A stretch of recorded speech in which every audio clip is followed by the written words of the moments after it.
Jadi kita lagi di sambal bakar nih. Wah, buat lu pada yang belum nyobain langsung datang ya ke Pondok Ranji. Ayo, ikut.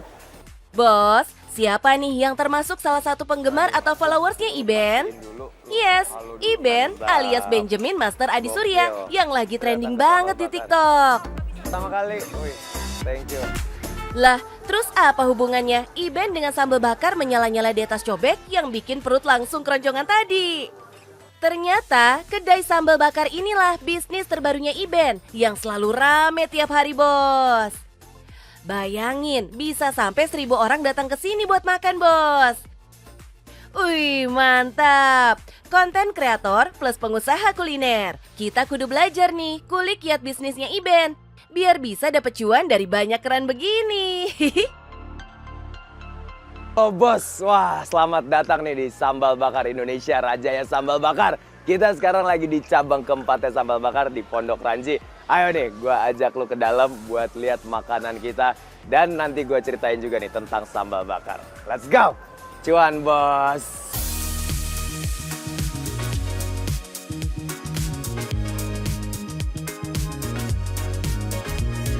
Iben nih emang lagi moncer di TikTok, bos. Konten sosial eksperimen dan travelingnya sukses menggait sampai 12,3 juta followers. Beuh, mantap kan? Gara-gara ini pula, Iben masuk list The Discovery List 2022 TikTok Global untuk kategori Changemaker. Ini adalah ajang tahunan kreator TikTok yang dinilai membawa perubahan dan diakui dunia. Top Marco top deh! Emang sih, manuvernya Iben gesit banget. Lihat aja kedai sambal bakarnya, yang level kepedesannya bisa diterima hampir semua orang. Jadi bos, di sini tuh ada 3 jenis sambal. Nih, ini sambal bara, ini dari bawang, dan ada sambal bakar yang dari tomat, sama sambal gajah yang dari cabai hijau. Dan habis itu kita bakar. Bakarnya itu tuh bos, yang bikin rasanya jadi enak banget. Yes, sensasi bakarnya emang jadi atraksi yang beda dan bikin penasaran ya. Aroma bakarannya juga bikin si sambal jadi otentik dan unik banget rasanya. Kuncinya adalah si cobek kudu tetap panas walaupun sedang nggak dipakai masak, bos. Jadi waktu penyajian jadi lebih cepat dan rasanya dijamin jos. Si sambal bakar ini tuh bikin sensasinya beda karena biasanya kalau kita makan sambal kan sambalnya nggak panas ya. Ini tuh dengan sambalnya panas tuh bikin lu lebih enak lagi makannya.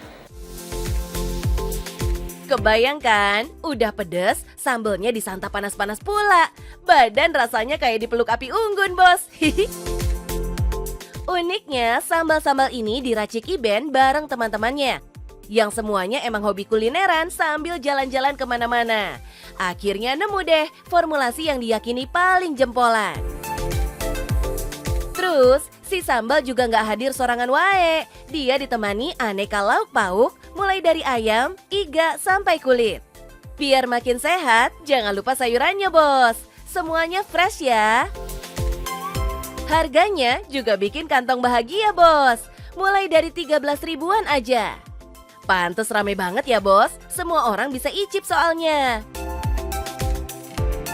Uniknya, ada nih jalur khusus buat drive-thru. Haha, gak mau kalah dong kayak resto-resto papan atas itu. Hihihi, seru kan? Si sambal bakar bisa dipesan tanpa perlu repot turun dari mobil. Saking tingginya permintaan pasar, resto ini udah buka cabang sejak Juli 2021 loh, bos. Baru 2 tahunan, tapi cabangnya udah menggurita. Dari Jabodetabek sampai Surabaya. Jos gandos!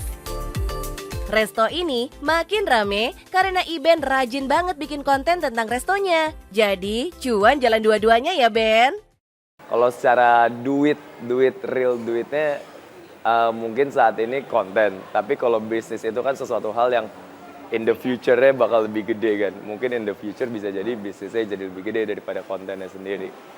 Ini sambal bakar marketingnya harus jalan sendiri. Es sambal bakar, bukan es sambal bakar punya Iben. Strategi marketingnya ya biarin sambal bakar ini sebagai F&B yang berdiri sendiri. Cuma emang kadang ya aku bantu sebagai personalnya aku untuk ngebantu marketingnya sambal bakar itu. Ini gokil sih, visi misinya emang mau jual rasa dan kualitas makanannya, bukan jual tampang dan ketenaran Iben doang. Mantap! Meski tergolong baru, tapi ada syarat yang kudu dipenuhi kalau mau buka setiap cabangnya, bos. Pertama nih, konsepnya kudu semi outdoor. Di lahan minimal seluas 1000 meter persegi, biar pengunjung bebas kumpul-kumpul sampai puas di sini. Terus, pelayanan nomor 1, bos. Iben dan timnya hanya merekrut pegawai yang sudah punya pengalaman mengelola bisnis makanan dan minuman. Jadi dijamin servis excellent lah. Nah, buat sistem kemitraan, Iben dan timnya juga turun langsung mengontrol operasionalnya, biar kualitas dan pelayanan di semua cabang standarnya sama. Mantap, super profesional ya. Gemes pengen hitung omsetnya. Anggap aja setiap hari ada 1000 orang yang datang, berarti dalam sebulan ada 30.000 orang. Terus, kalikan rata-rata nilai transaksi makan minum. Per orang 50 ribuan deh. Artinya dalam sebulan masuk tuh 1,5 miliar. Buset, ganas banget nih cuannya. Ini baru dari 1 cabang loh. Gila. Kalau menurut aku sih, lu ngelakuin bisnisnya itu emang produk yang lu demen gitu. Karena kalau once lu cuma pengen bikin something new doang, pasti lu nggak akan sustain karena lu nggak akan tahu kendalanya dan lu nggak akan menikmati juga ngejalaninnya itu. Jadi gue sih kenapa gue ngelakuinnya sambal bakar ini, kenapa makan Indonesia, karena gue demen banget makan Indonesia. Ini penting juga nih, jalankan bisnis pakai hati dan perasaan, bos. Ahai! Dari cinta, lama-lama jadi cuan menggila. Nah bos, thank you banget nih untuk lo semua yang udah ngikutin perjalanan sambar bakar hari ini. Nah, inget yang tadi gue bilang, kalau pengen ngejalin usaha harus dari hati, harus yang emang lu cintai. Pokoknya yang penting cuan bos. Let's go!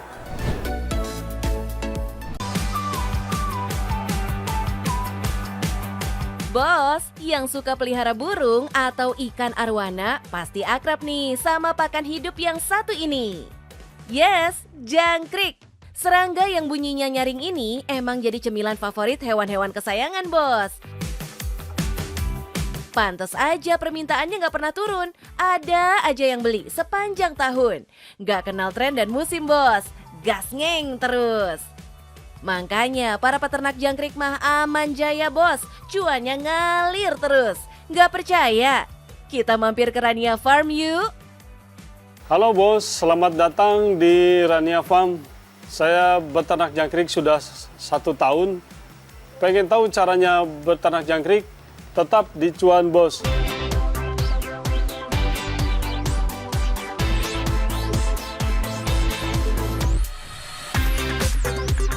Pak Luli ini nggak pelit ilmu, bos. Meski baru setahun berbisnis, usahanya terbilang pesat banget perkembangannya. Maklum lah bos, para penghobi burung dan ikan jadi sahabat terdekatnya karena jangkrik kaya nutrisi. Sekali hap, kebutuhan protein, lemak, kalsium, dan asam amino buat hewan langsung terpenuhi. Omsetnya cakep bos. Nih, kita jembrengin angkanya ya. Kalau seminggu sekali bisa panen antara 120 sampai 170 kilo, terus kalikan dengan harga jual 35.000, sebulan nyampe loh hampir 24 jutaan, bos. Mantep kan? Mas Luli sekarang fokus dulu pada lini bisnis pembesaran jangkrik, bos. Ia belajar tekun banget dari temannya yang udah lebih dulu berhasil. Jangan dikira gampang loh, membesarkan jangkrik banyak banget syaratnya. Jangan sampai si jangkrik kepanasan atau kedinginan, bisa mati. Suhu udaranya harus pas, jadi kudu kenal banget karakteristik hewan yang kita budidaya, bos. Namanya juga berurusan sama makhluk hidup ya. Kuncinya ada pada penyemprotan, bos. Kudu rutin disemprot kandangnya, biar kelembabannya terjaga. Bahkan di musim panas bisa 2 jam sekali kandang harus dibasahi. Kalau suhu tak terjaga, breeding bisa gagal total, bos. Jangkrik ini perlu udara yang panas, temperaturnya dari 28 sampai 32 derajat, itu yang ideal. Di bawah kandangnya saya taruh kapur sirih ya. Ini kapur itu bisa menghangatkan juga. Di samping untuk membunuh predator. Nah, hati-hati juga sama semut bos, karena si kecil inilah predatornya jangkrik. Jangan sampai tuh kandang-kandang bayi jangkrik kemasukan semut. Satu lagi nih PR-nya, yaitu menyediakan pakan si jangkrik. Mereka paling doyan makan daun dan pelet. Nah, di awal-awal dulu Pak Luli sempat pusing tuh karena harga pelet mehong bos. Kok sampai pusing sih Pak? Ya iyalah, lawang jangkrik ini rakus banget. Makannya banyak. Kalau makannya kurang, mereka bakal demo bos. Pakannya harus diperhatikan jangan sampai kosong. Karena kalau sampai kosong itu bisa kanibal gitu.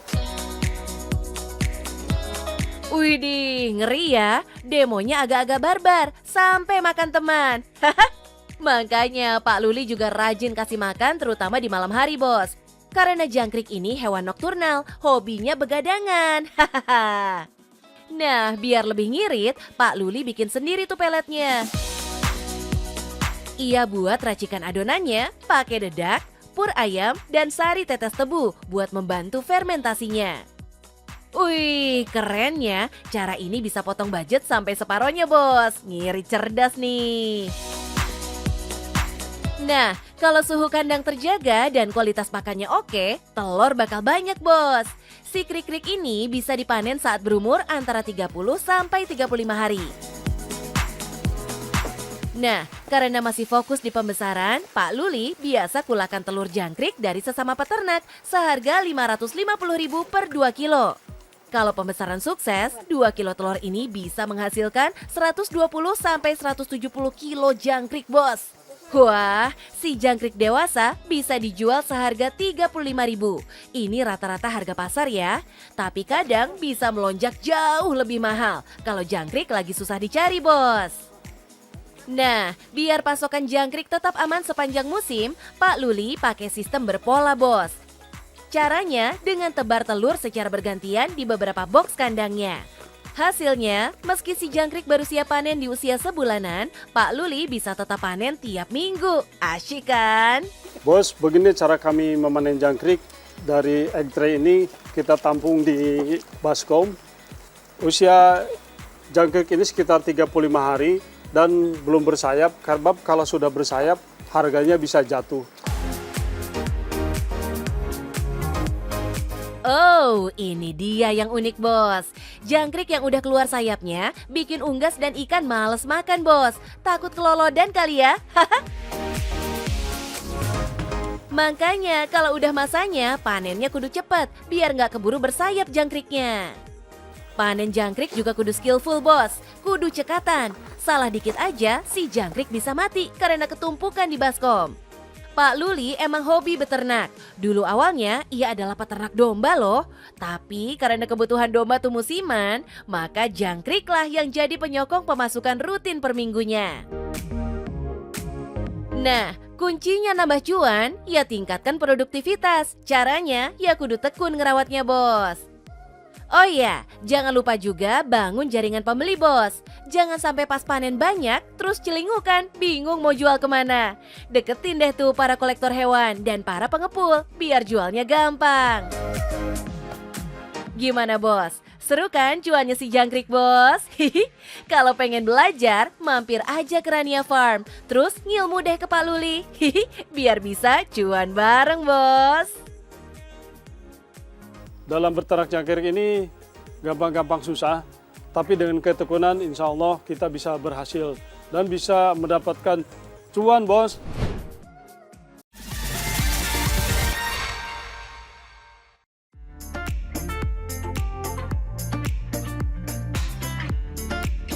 Bos, pas lagi akhir pekan, tanggal muda pula, sesekali habiskan waktu bareng si dia di kebun yang adem hijau begini.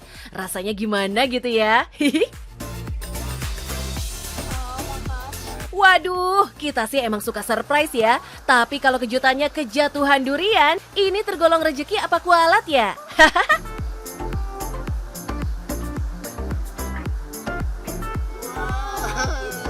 Widih, ini sih bakal asik banget. Durian jatuh dari pohon, dijamin manis lah. Semanis cinta eneng ke abang. Wacaw. Tapi serius nih bos, makan durian paling asoy ya di kebunnya langsung. Ke Bogor yuk, kita bakal icip sensasi durian metik sendiri. Yang omsetnya nembus 4,5 miliaran per tahun. Wadaw! Hai bos, selamat datang di Cafe Bawor Jayanegara. Ini adalah salah satu destinasi wisata baru di Kabupaten Bogor.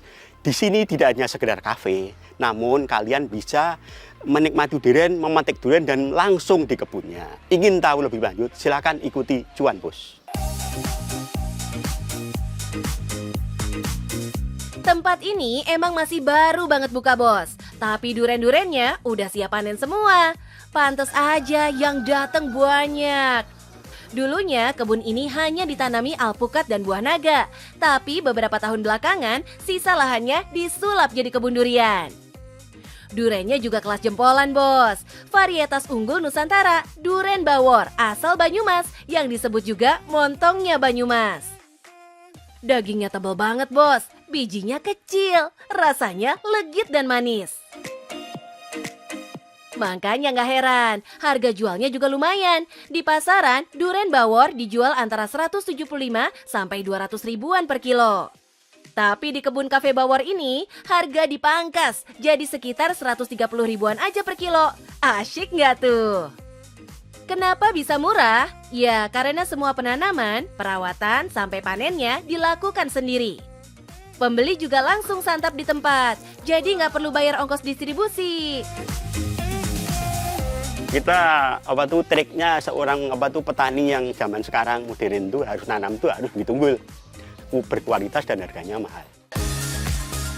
Gak cuma Bawor loh, di sini juga ada Duren Musangking, Pelangi, dan Matahari yang sebagian masih dalam proses pembuahan. Kalau udah waktunya panen, bisa nih kita serbu.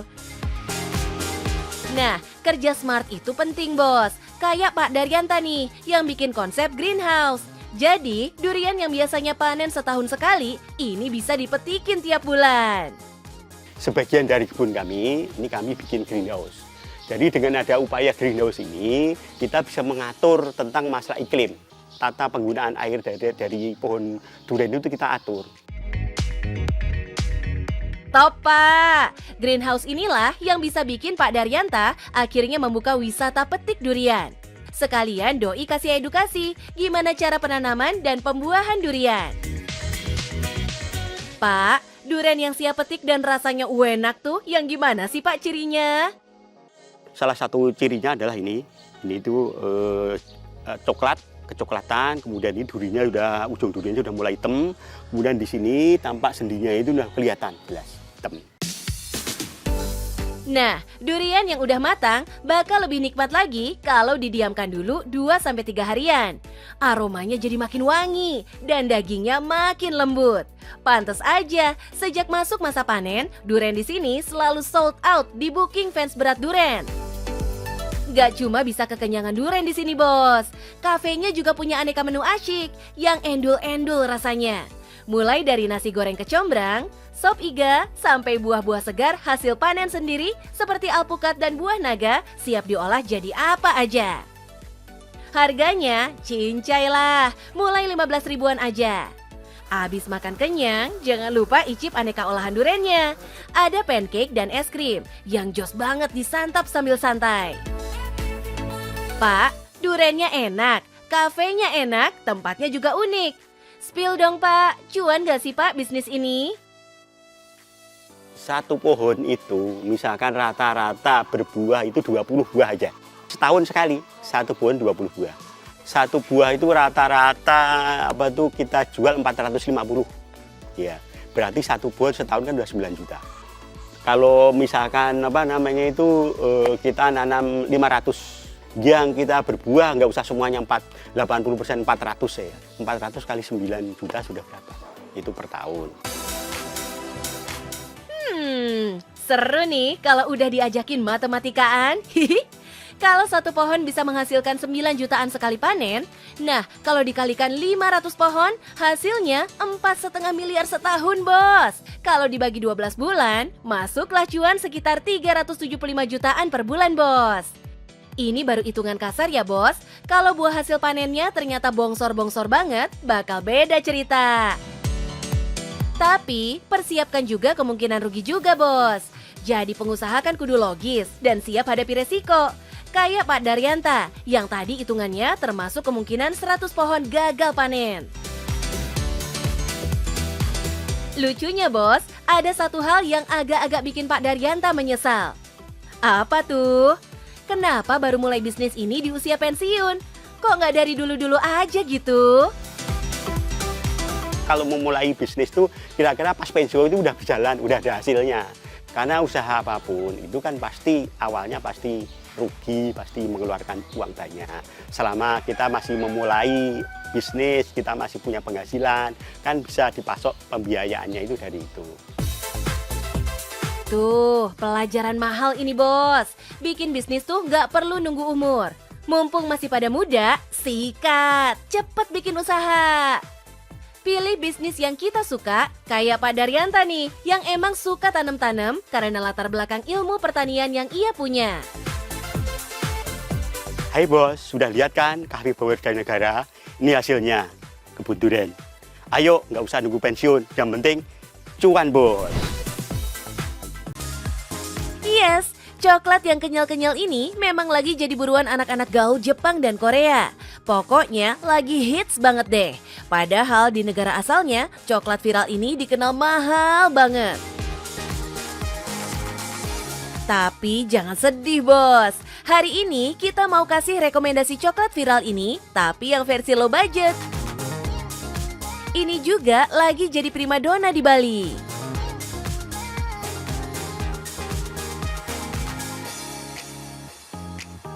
Harga boleh murah, tapi rasa jangan ditanya. Falala coklat Bali. Nah, coklat ini lagi viral dan sering banget dijadikan oleh-oleh. Karena apa? Karena coklat ini lembut dan juga lumer di mulut. Teman-teman yang kepo dengan kelumerannya, tetap di Cuan Bos. Ini dia bos, pengusaha muda kita, Dode namanya. Ia membuka bisnis ini saat pandemi bersama kekasihnya dengan alasan masih sedikit penjual coklat mewah di Bali. Wah, semoga langgeng terus hubungannya ya. Karena kalau putus bisa berabe dong ya bisnisnya. Kami sudah ada perjanjian kok, jadi sudah ada hitam di atas putih. Jadi menurut saya itu nggak perlu menjadi kekhawatiran. Saking ramainya pembeli waktu pembukaan, sang pemilik bahkan sampai didatengin Satpol PP loh. Aduh, gimana ceritanya tuh?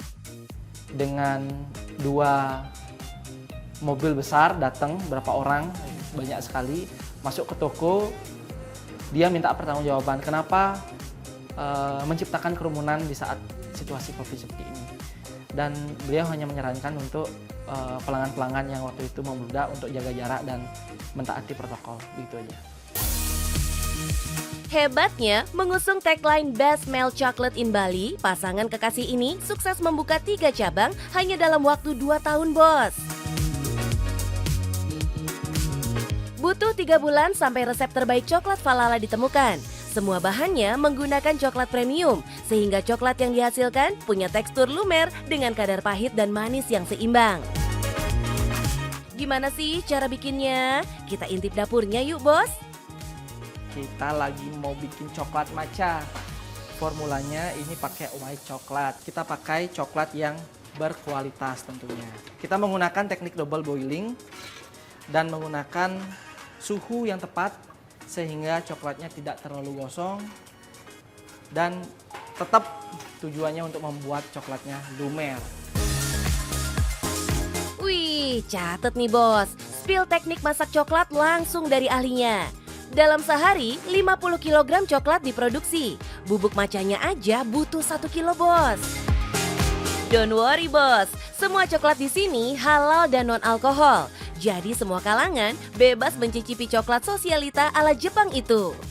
Dode harus pintar-pintar mengelola bisnisnya karena bahan baku yang digunakan harganya nggak murah. Tapi prinsip Dode, mending untung sedikit tapi laris manis. Jadi menang di persaingan bos. Ada banyak varian coklat di sini bos. Mulai dari dark chocolate, matcha, berry, karamel, sampai hazelnut. Harganya mulai dari Rp70.000. Tenang, ada tester yang bisa dicicipi kalau pembeli datang langsung ke toko. Oh iya, kalau mau dijadikan kado, kartu ucapannya free loh bos. Cakep kan? Tekstur lumer coklat ini bisa bertahan selama 1 jam di suhu ruangan. Nah, kalau mau dibawa pulang, ice gelnya juga sudah disiapkan bos. Jadi aman kan? Sampai di rumah tinggal masukin freezer, tahan deh selama 1 bulan. Setiap hari tak kurang dari 200 orang pembeli terus keluar masuk toko. Bahkan Menteri BUMN Erick Thohir jatuh cinta dengan coklat buatan pasangan muda ini bos. Ceritanya waktu ini exhibition, Pak Erick Thohir justru lebih berjodoh dengan kami dan membisikkan saya, berapa ada coklat, nanti saya borong, begitu kata beliau. Yuk, kita coba hitung berapa omset penjualan Falala bos. Misalnya nih, ada 150 orang datang membeli coklat yang termurah seharga Rp70.000. Artinya sehari bisa terkumpul Rp10.500.000. Kalau sebulan ngumpul deh 315 juta. Wih, cuannya beneran bikin melting bos. Persis kayak coklat Falala. Yang sudah nggak sabar pengen mengikuti jejak Dode, dengar dulu nih pesan penting buat mengawali bisnis Anda bos. Sebagai pelaku usaha baru, perbanyak referensi, apalagi sekarang zaman digital, di internet itu ada banyak sekali ide bisnis. Jadi bagaimana cara kita mengemasnya dengan baik. Di awal masa berbisnis, bukan keuntungan yang dikejar. Yang terpenting operasionalnya dan gaji karyawan bisa terbayar. Akhirnya kesabaran itu berbuah manis ya bos. Oke bos, bagaimana tadi sudah lihat kan bagaimana cuannya Falala coklat. Buat kamu anak-anak muda tetap semangat berwirausaha. Kami juga memiliki kesempatan buat teman-teman untuk membuka just tip membantu kami jual Falala coklat. Yang penting cuan bos.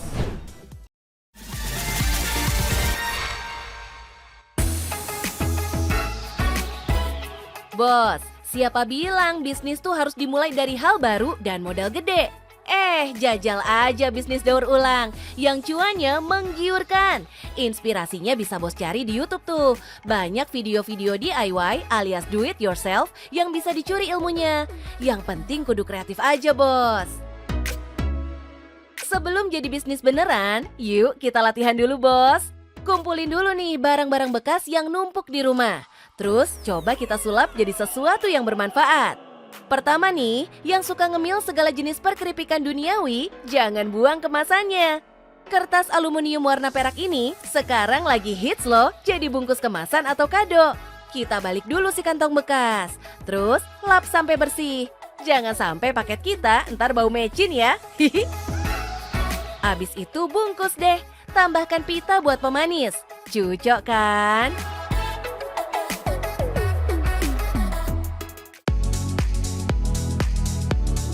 Kedua, siapa nih yang hobi belanja online? Kardus-kardus pasti numpuk kan? Kita bisa sulap jadi ambalan nih bos. Tinggal potong-potong kardus sesuai kebutuhan, terus rekatkan sampai beberapa lapis, biar kuat. Buat nempelin ke temboknya, tinggal pakai double tape khusus tembok. Jadi deh, bisa buat mempercantik outlet Anda nih bos.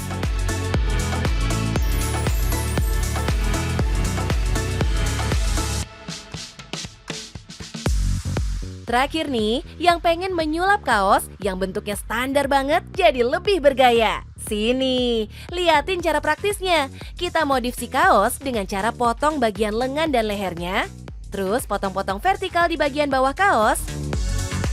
Abis itu kita ikat-ikat deh potongan satu dengan lainnya, sampai habis semua. Ikat erat-erat ya, biar nggak brodol. Kaos yang tadinya biasa, sekarang berubah modis dan kekinian banget kan? Gimana? Pengen coba? Monggo bos. Kalau udah jago, bisa deh dijadiin bisnis yang bakal rame undang cuan. Hihi.